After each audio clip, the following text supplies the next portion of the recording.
Hi everyone, Assalamualaikum warahmatullahi wabarakatuh. Hello Miss Ike and my friends. We would like to say thank you for coming to our presentation from Group 3. It's great to see you all. Okay, let me introduce our group. I am Rindiyani and my friends Erika Surnani, Ihwan Zindi A and Qodaria Intan. Today, we will explain you about heads, complements, and modifiers. The first material is projection from lexical heads to phrases.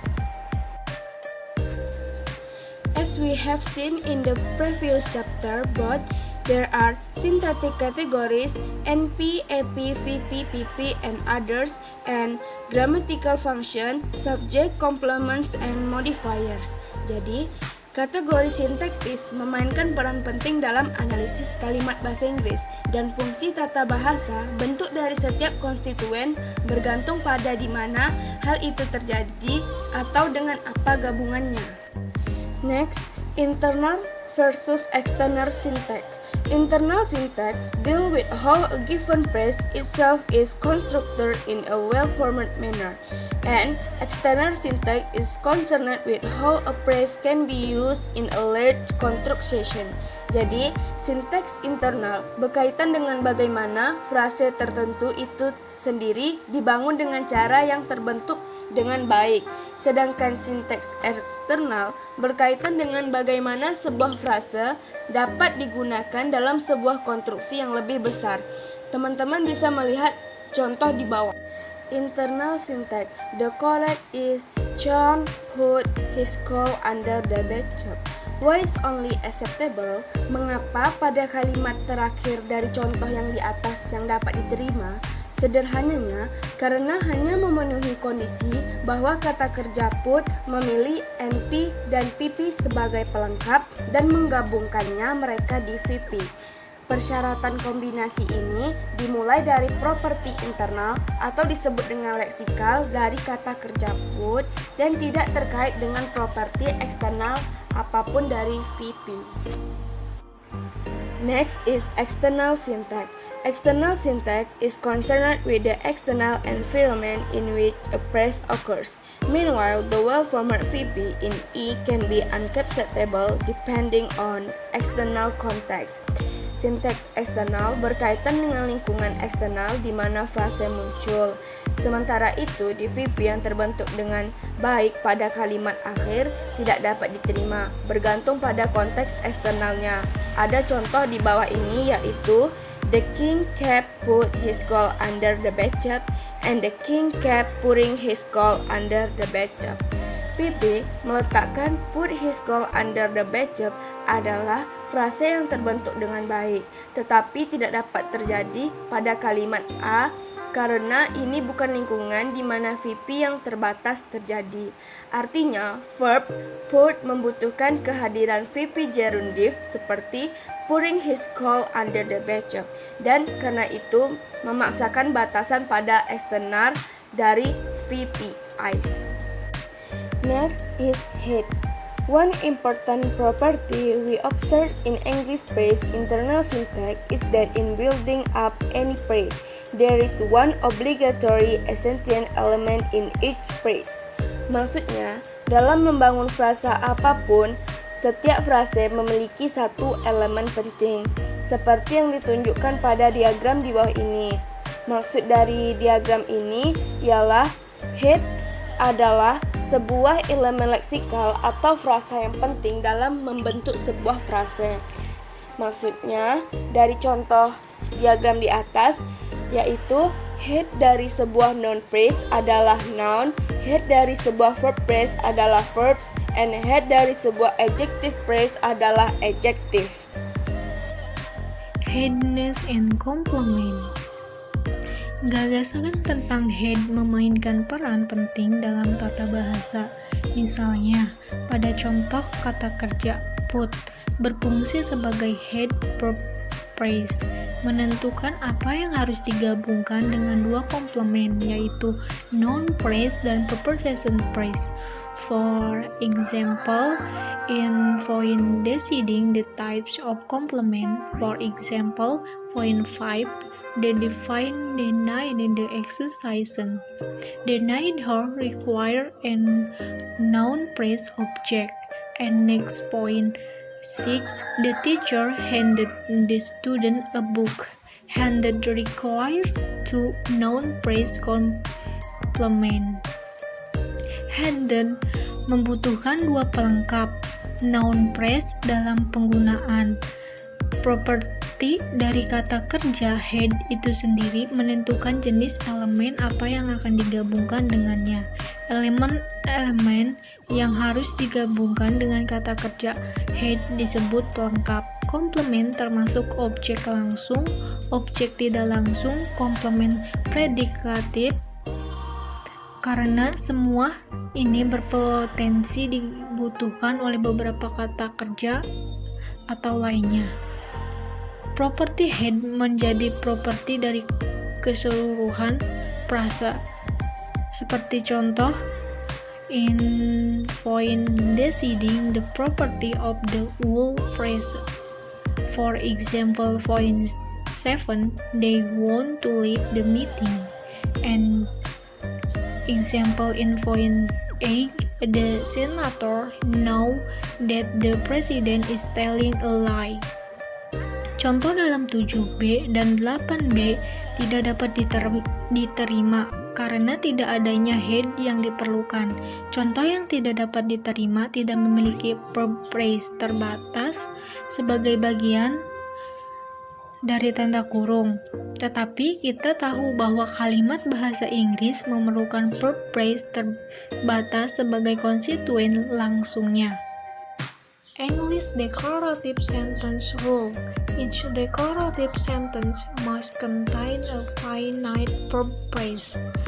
Verb phrase yang dianggap sebagai head atau immediate kalimat dengan kata kerja itu sendiri sebagai kata head dari verb phrase. For example, grammatical in pointing A, they to be eager to leave the meeting, and point B, the senator to be certain that the president is telling a lie. Okay, kita next ke modifiers. Modifier is a word or phrase or clause which modifies other words in sentence. Jadi dengan kata lain, modifiers itu tidak harus ada di suatu kalimat dan sifatnya opsional. Bisa ada, bisa tidak. Kita lihat di contoh. Terdapat dua contoh kalimat di slide. Dan kata in his office and with love itu merupakan penjelasan tambahan dari verbnya, yaitu offered advice. Okay, now we are going to the summary. There are 5 points in summary. The first is head. Head is a lexical or phrase element that is essential in forming a phrase. The second is complement, a phrase element that the head must combine with or a head select. This includes direct object, indirect object, predicative complement, and object complement. The third is modifiers. Modifier is a phrase element not selected by the verb functions as a modifier to the head phrase. The fourth is minimal phrase. A minimal phrase is the phrase including this head and all of its complement.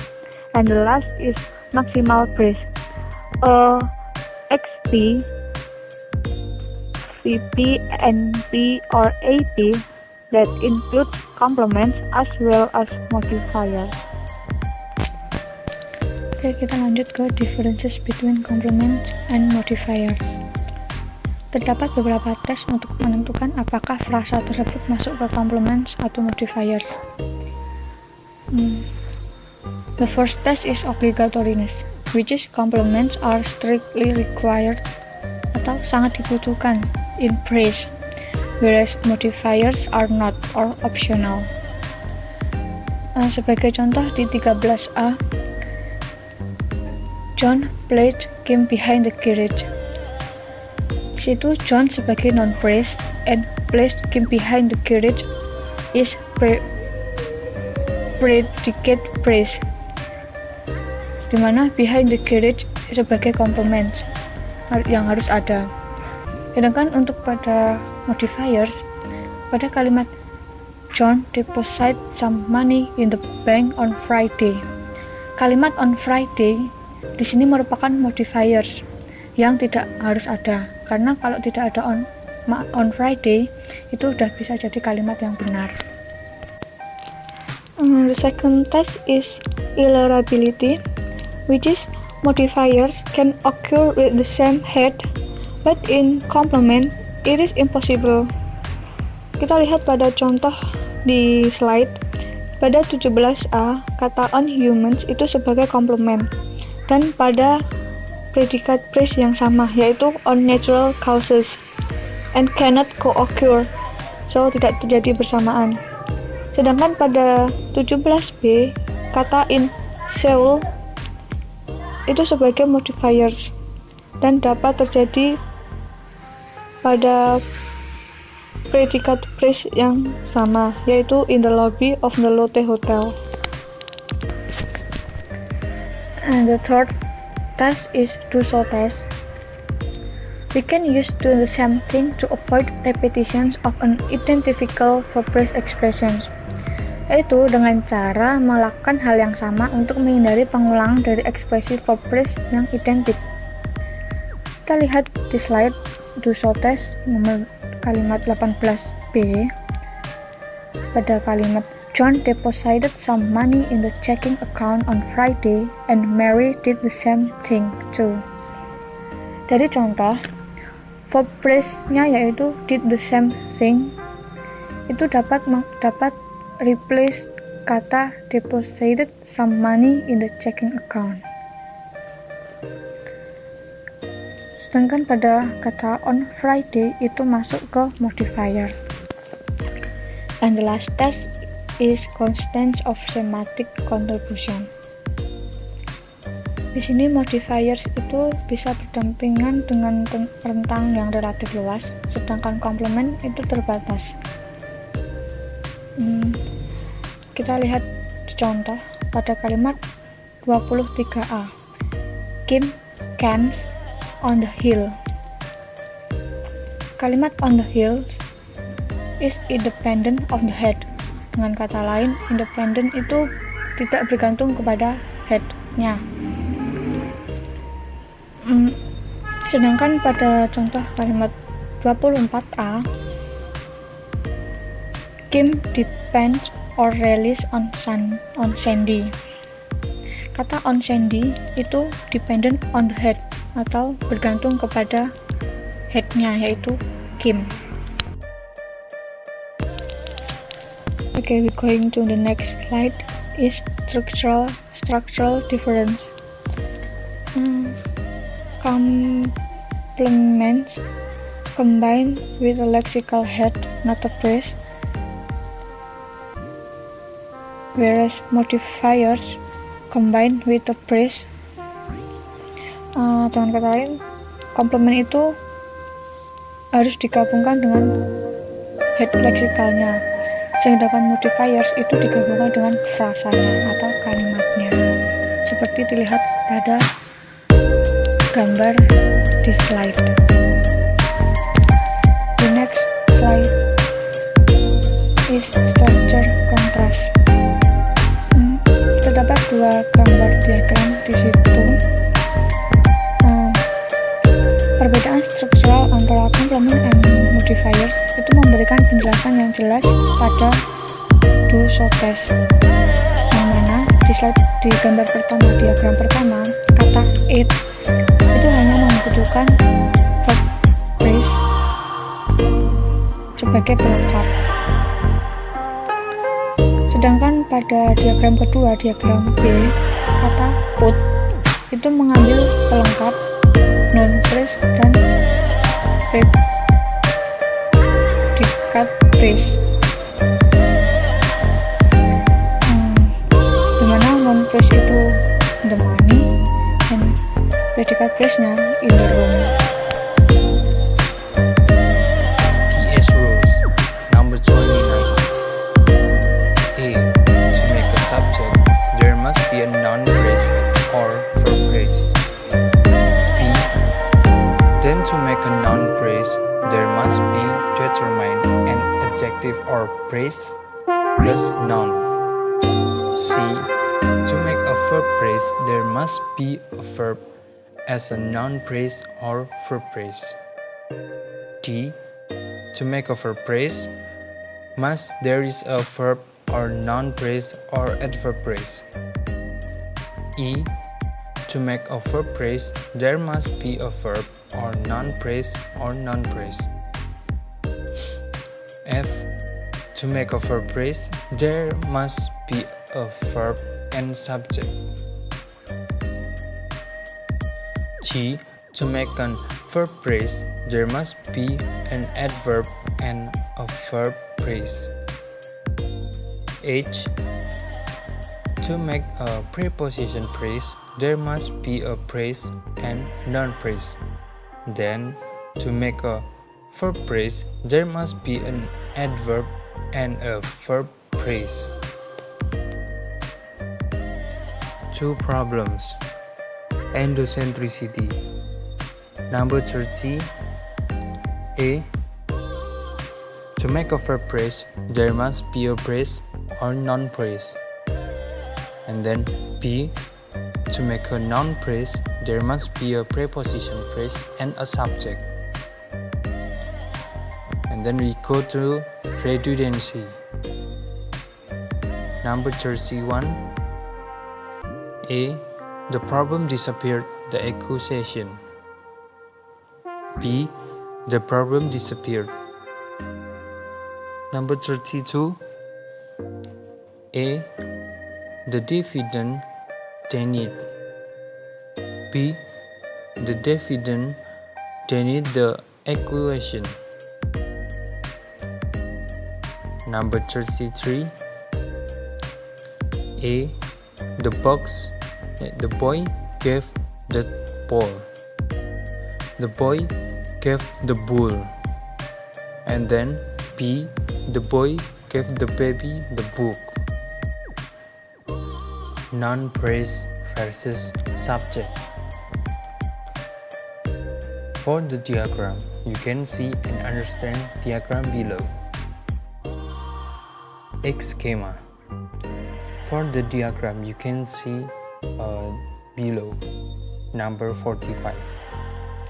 And then we go to number 46. A. To be the XP or to be XP, there must be specifier X or head specifier rule. And then B. To be XP, there must be X, YP plus or head complement. And then number 47. A. To be XP, there must be modifier X or head modifier rule. Lexical. Number 54. Minimum lexical information for puts. A. Phonological information like puts. And B. Syntactic information like verb, finite, third singular. C. Argument information. There's agent, name, location. D. Semantic information is put apostrophe LGK. Feature, structure, and basic operation. We can see the structure on the screen. Most modern grammar rely on a representation of lexical information in terms of feature and their value. We present here a formal and explicit way of representing it with feature structure. Each feature structure is an attribute value matrix. A, V, N. Argument structure and argument realization. Argument realization contain ARC. The first element on the ARGST list is realized as SVR, the rest as COMP in syntax. This realization is obligatory in English. For example, the three arguments of put are realized as subject and complement with their father as subject. John put the book in the box.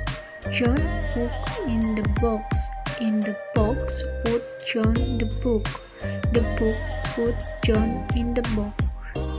Different realization. Notice that the argument can be realized into different categories depending on the property of the given verb. You can see the example below. We see that the argument selected by a lexical head shall be realized as SVR and COMPS, which are combined in the relation of valence VAR